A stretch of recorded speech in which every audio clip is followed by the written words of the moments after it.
रिलायंस एक स्टॉक ही नहीं है, रिलायंस पूरा सेक्टर है।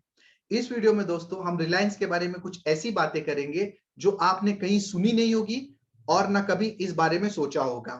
कंप्लीट एनालिसिस करेंगे, ये देखेंगे कि आज एजीएम में ऐसा क्या हुआ जो जिसकी वजह से रिलायंस में गिरावट आई और कहां तक गिर सकता है, इसके क्या टारगेट हो सकते हैं। उन सबको ये वीडियो जरूर देखना चाहिए जो रिलायंस इंडस्ट्रीज को अपने पोर्टफोलियो में रखना चाहते हैं या जिनके पास ऑलरेडी रिलायंस इंडस्ट्रीज है।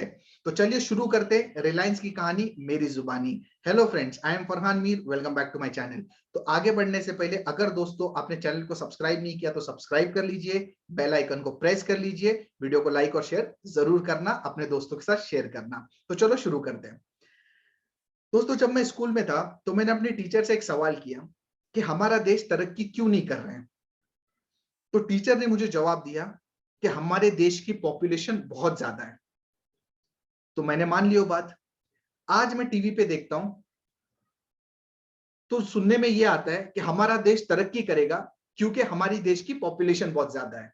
इसका मतलब जो प्रॉब्लम हमारे लिए पहले थी कि पॉपुलेशन ज्यादा होना, जो पहले हमारे लिए प्रॉब्लम थी, वो अब चल के हमारे लिए सबसे बड़ा पॉजिटिव पॉइंट है। इसलिए क्योंकि जब भी पॉपुलेशन ज्यादा होती है तो कंजम्पशन ज्यादा होती है, डिमांड ज्यादा होती है, इसकी वजह से इकोनॉमी ग्रो करती है। तो ये जो पॉपुलेशन है इंडिया की, यही मेन रीजन है जिसकी वजह से इंडिया ग्रो करने वाला है। फॉरेन इन्वेस्टर्स और बड़े बड़े जो इन्वेस्टर जो इंडिया में पॉजिटिव हैं। कुछ साल पहले मुकेश अंबानी साहब ने एक लाइन बोली थी, data is the new oil. इस लाइन पे दोस्तों अगर आपने कभी गहराई से सोचा होगा तो इसमें बहुत बड़ी मीनिंग है। Data is the new oil. क्या आपको लगता है दोस्तों कि अंबानी साहब ने 400-500 रुपए का रिलायंस का जियो का प्लान बेचने के लिए ये लाइन बोली है क्या?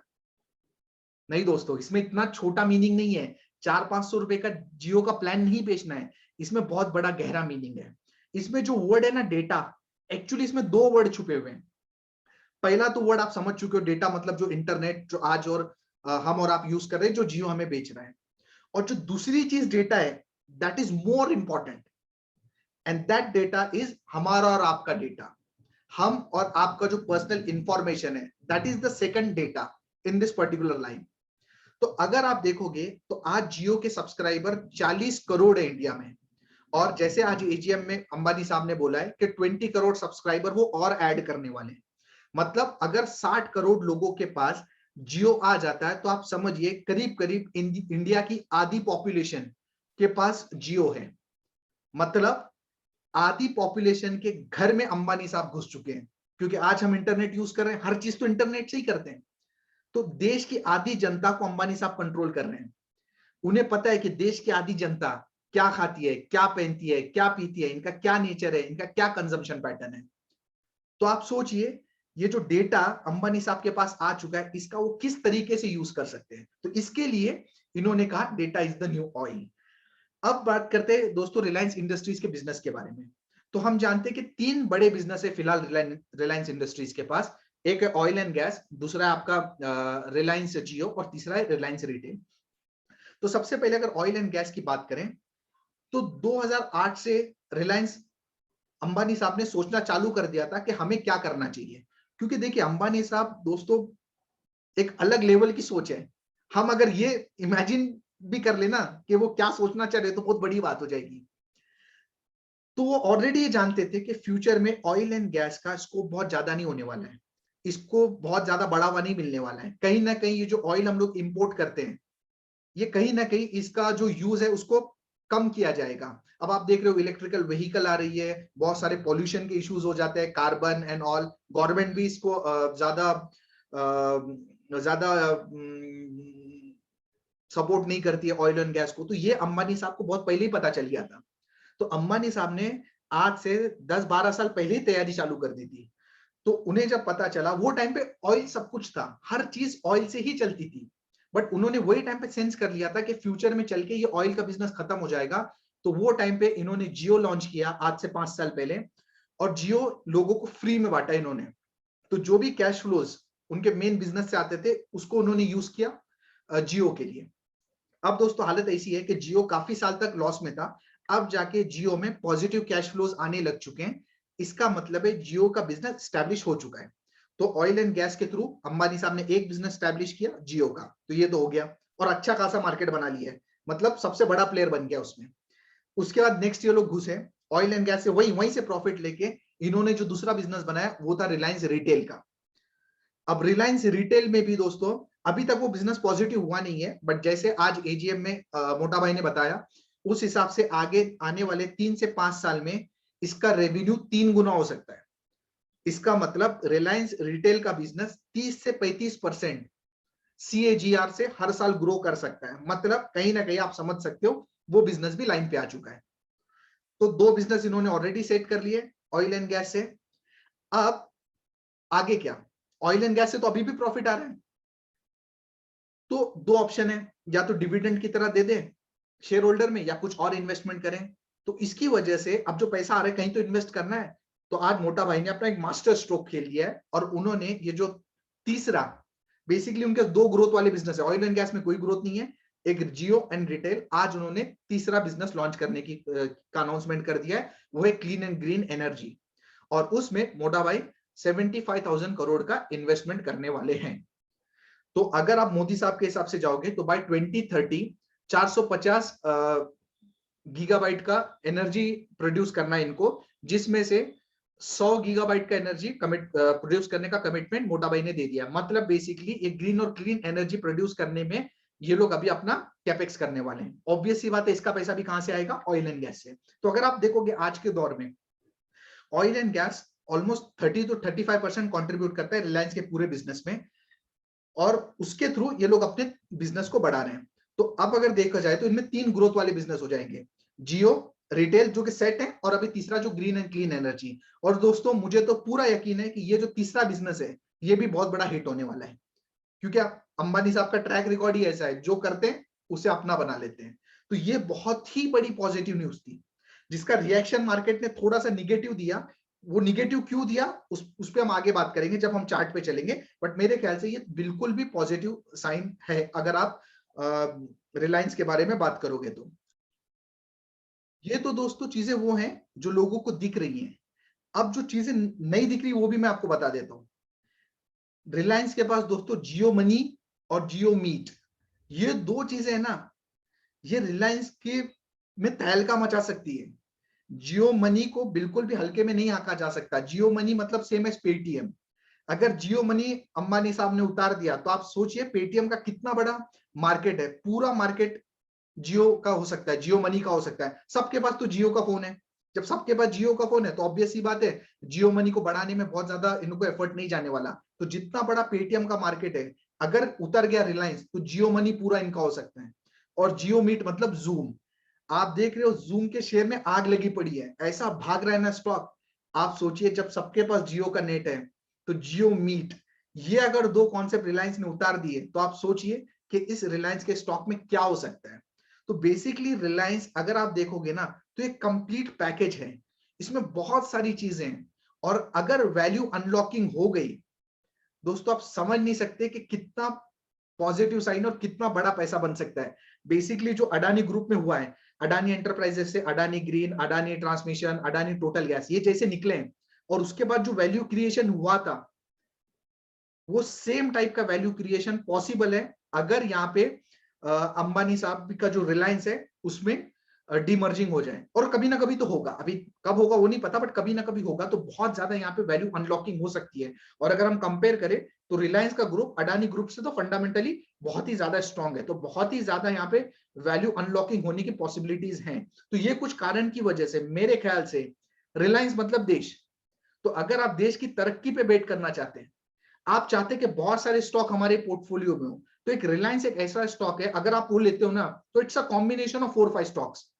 और जो काम कर रहा है ना रिलायंस, वो अपने सेक्टर में टॉप में जाके कर रहा है। तो ये तो हो गया फंडामेंटल स्टोरी रिलायंस की। अब दोस्तों चार्ट पे जाके देखते हैं, चार्ट में भी आपको बहुत इंटरेस्टिंग चीजें मिलने वाली है, तो ये पूरा देखिए आपको बहुत मजा आएगा। ठीक है, अब देखते हैं, लोगों को ऐसा लगता है कि रिलायंस ने अब तक लोगों का बहुत पैसा बना के दिया है, तो हम चार्ट में चलते और देखते हैं कि रिलायंस ने कितना पैसा बना के दिया। दोस्तों बहुत इंटरेस्टिंग है, आप देखिए अच्छे से। ये देखिए, अगर मैं 2008 में बात करूं, ये वो टाइम था। देखिए इसलिए मैं बोलता हूं कि चार्ट में सब कुछ दिख जाता है। तो ये तो हम रिलायंस है, रिलायंस एक बड़ा शेयर है, तो हमको पता है कि फंडामेंटल स्टोरी क्या है। बट अगर आप कोई छोटा शेयर है जिसके बारे में हम फंडामेंटल स्टोरी पता नहीं होती, तो हम चार्ट देखें तो हमें सब कुछ पता चल जाता है। इसलिए मैं बोलता हूँ टेक्निकल एनालिसिस ही जीतेगा। तो उस पर मैंने एक वीडियो बनाया, अगर आपने नहीं देखा तो डिस्क्रिप्शन में लिंक डाल देता हूँ, जरूर देखिए। ये देखिए 2008 में अगर आप देखोगे तो रिलायंस का प्राइस हुआ करता था 800 रुपया 2008 में। आज देखिए दोस्तों प्राइस चल रहा है 2100 अराउंड। तो ये 800 रुपए का 2100 हुआ है, मतलब कितना हुआ 2.5 टाइम्स। 2008 से 2021 तक सिर्फ और सिर्फ स्टॉक सिर्फ 2.5 गुना हुआ है। 13 साल में 2.5 गुना रिटर्न, तो एक्चुअली बहुत ही कम है। लोगों को क्या लगता है पता है, रिलायंस का स्टॉक बहुत चल चुका है। क्यों? क्योंकि वो लोग यहां से देखते हैं। ये लोग पूरा देखते नहीं स्टोरी। लोगों को रिलायंस का स्टॉक यहां से दिखता है, जो पेंडेमिक में लो लगा था ना वो दिखता है। लोगों को लगता है कि 800 रुपया, 800 रुपये से 2100 रुपये, तो यहाँ ये हम बोल सकते हैं कि एक साल में बहुत चल गया है।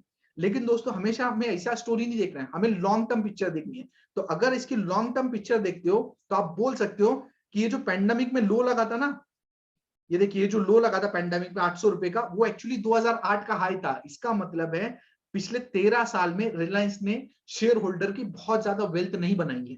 तो आप ये मूवमेंट मत देखिए, आप यहां से पूरी देखिए। तो जिस हिसाब से, मतलब मैं बोलना ये चाह रहा हूं कि अभी भी अंबानी ग्रुप में बहुत ज्यादा पोटेंशियल है, यहां से बहुत ज्यादा वेल्थ क्रिएशन कर सकती है। ये देखिए ये 2008 का टाइम था दोस्तों। 2008 से अगर आप देखोगे यहाँ पे ये करीब ये टाइम के आसपास जियो लॉन्च हुआ था। कंटिन्यूअसली कंपनी प्रॉफिट में थी।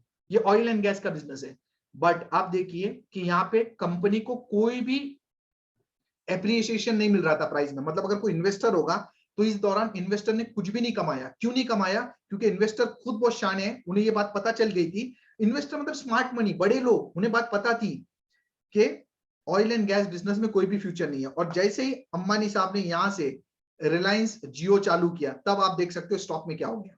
यहां से आप देखो स्टॉक यहां से 4 गुना हो चुका है।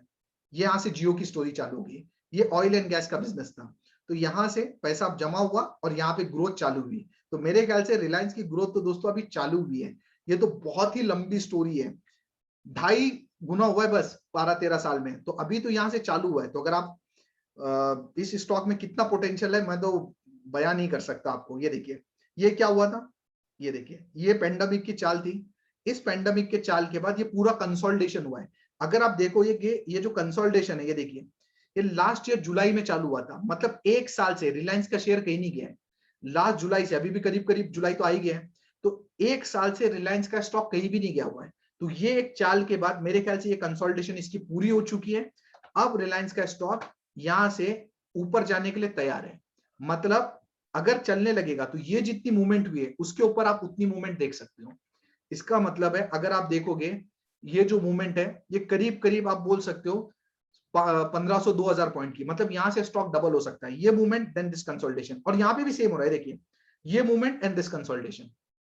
तो मेरे ख्याल से ये जो कल की जो कैंडल बनी है इसमें जो होना था हो चुका है। अब इससे ज्यादा गिरने का मेरे को चांस नहीं लगता है। देखो ये मूवमेंट एंड दिस कंसोलिडेशन, तो ये कंसोलिडेशन मेरे ख्याल से हो चुकी है। और मैंने टेलीग्राम चैनल पे भी डाल दिया था कि 2150 के आसपास रिलायंस का स्टॉक आ सकता है। अगर उसको आना हो तो उसी के आसपास क्लोजिंग दिए। तो मेरे ख्याल से जितना इसमें रिलायंस में गिरावट होनी थी हो चुकी है। ऑलरेडी रिलायंस कंसोलिडेशन मोड में ही है। तो मेरे ख्याल से आप पूरा की पूरा चांस है कि यहाँ से खींच देगा। 20-25-50 पॉइंट की बात नहीं करते, वो अगर आपको गिरावट मिल जाती है तो आप ले सकते हो, बिल्कुल ले सकते हो, और यहाँ से खींच देगा। दोस्तों ये देखो ये जो कैंडल आज बनी है, आज के जो न्यूज पे जो रिएक्शन था मार्केट का, मार्केट ऐसा बता रही है कि ये रिएक्शन, ये कैंडल बहुत खराब है। मार्केट कैसा बताना है, लेकिन दोस्तों आप बात समझो हो क्या रहा है। यहाँ पे ऐसा बताया जा रहा है कि आज की न्यूज या एजीएम में कुछ खास नहीं है। अब रीड करने की कोशिश करो। अगर आज ये जो बड़ी रेड कैंडल थी उसकी जगह ग्रीन कैंडल बन जाती तो सब लोगों को पता चल जाता कि भाई एजीएम में कुछ बड़ा हुआ है, और फिर पूरे लोग पड़ जाते रिलायंस के पीछे और रिलायंस का स्टॉक लेने लग जाते हैं। बट जो रेड कैंडल जो बनी है, ये रेड कैंडल ये बता रही है कि रिलायंस में कुछ खास हुआ नहीं है। क्योंकि रेड कैंडल कौन बना रहा है? बड़े लोग ही बना रहे हैं ना। तो बड़े लोग ऐसा बताना चाह रहे हैं रिटेलर्स को कि भाई एजीएम में कुछ भी अच्छा नहीं हुआ, छोड़, रिलायंस का स्टॉक फालतू है, साल भर से चला नहीं, अभी भी नहीं चलेगा, ये बताना चाह रहे हैं। लेकिन एक्चुअली इसके पीछे की आप स्टोरी समझो। जो इन्होंने नया बिजनेस अनाउंस किया है दोस्तों, बहुत बड़ी बात है। जब भी जियो लॉन्च किया तो सेक्टर का सबसे बड़ा बन गया, ठीक है। जब भी रिलायंस रिटेल लॉन्च किया तो सेक्टर का सबसे बड़ा बन गया। तो ये जो बिजनेस लॉन्च कर रहे ग्रीन एनर्जी, क्लीन एनर्जी, ये भी सबसे बड़ा बिजनेस बनने वाला है। बहुत बड़ी बात है, आप समझिए कंपनी का 20% पार्ट है ये। तो दोस्तों ये जो बताना चाह रहे हैं ना मार्केट, ये आपको सिर्फ ये बताना चाह रहे हैं कि भाई आज के एजीएम में कुछ भी सही नहीं हुआ है, छोड़ दो, फालतू है रिलायंस, कुछ नहीं हो रहा है। लेकिन अगर आप एक्चुअली पीछे इसके देखना चाहोगे साइकोलॉजी, तो मेरे ख्याल से आज की न्यूज बहुत ज्यादा पॉजिटिव है। ये सिर्फ रिटेलर को दूर रखा जा रहा है, कुछ दिन बाद तो सब भूल जाएंगे और उसके बाद इसका गेम चालू हो जाएगा। कम से कम यहां से रिलायंस डबल होने की टारगेट तो बिल्कुल रखता है। और जब वैल्यू अनलॉकिंग होगी, जब जियो वगैरह का आईपीओ आएगा, उसके बाद तो भाई इस स्टॉक में आग लगने वाली है। जो चीज अडानी में हुआ था वो पूरी पॉसिबिलिटी है कि अंबानी में भी हो। तो आज की जो मूवमेंट हुई है, मेरे ख्याल से आपको इसको इग्नोर करना चाहिए और आपको रिलायंस की जो मैंने स्टोरी बताई थी उसको ध्यान में रखते हुए एक पॉजिटिव वे में आपको एक्यूमुलेट करना चाहिए। 20 25 50 पॉइंट नीचे आ जाए ऊपर आ जाए वो तो अलग बात है, बट मेरे ख्याल से इसके नीचे तो रिलायंस आना नहीं चाहिए, वो एक अलग बात है। बट लॉन्ग टर्म में मेरे ख्याल से रिलायंस एक बहुत ही अच्छा स्टॉक है जो सबके पोर्टफोलियो में होना चाहिए। एज अ डिस्क्लेमर, मेरे पोर्टफोलियो में भी है, बट ये मेरी कोई भी तरीके की रिकमेंडेशन नहीं है, ये जस्ट मेरे एक एनालिसिस आपके सामने पेश किया है। तो दोस्तों that's it for this video. अगर आपको पसंद आया तो प्लीज लाइक कीजिए। मैं दोस्तों कंटेंट बनाने के लिए बहुत मेहनत करता हूँ, मुझे आपके प्यार की जरूरत है, ऐसा ही चलता रहेगा तो मैं आपके लिए बहुत अच्छा कंटेंट बनाता रहूंगा। So that's it for this video. Wish you all the best for stock market journey. Take care.